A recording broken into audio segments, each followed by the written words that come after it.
Good morning. Happy Monday to you. This is Dr. Chantrice with your Monday Morning Momentum.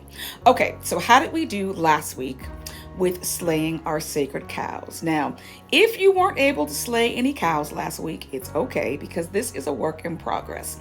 So let's get into our second principle that you need in order to practice flexible thinking, and that is allowing for multiple answers. Now, I already know that this one may be a little challenging, especially since we live in a world that says that there is only one thing or the other. Everything is a binary. Either you're good or you're bad. You're happy or you're sad. You're rich or you're poor. But if you think about it, we know that life doesn't always work that way. There is plenty of gray areas that work just as well. So this week, I want you to think about a situation or a problem that you're trying to solve. And I want you to apply two principles that I used to give to my students all the time to kind of help break the mental locks off. So the first one is there is no right or wrong answer, simply what you can prove and what you cannot. And what that does is that breaks the binary. Again, we're taught that there's only right and there's wrong, and that's it. But we also understand that there are situations that sometimes allow for a little bit of gray. So if you think about say the problem that you are trying to solve, I want you to come up with as many answers to that problem as you can come up with that would work.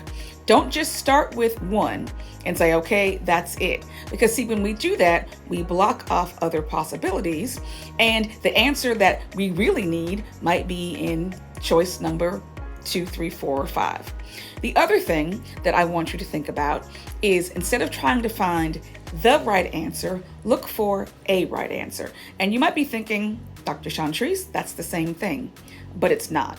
Because when we say, I'm looking for the right answer, that means that we're looking for only one. It automatically cancels out everything else. But when we think and say, I'm looking for a right answer, that leaves a world of possibilities open to us. Now, I'll dig in a little bit deeper into this in the blog on Friday.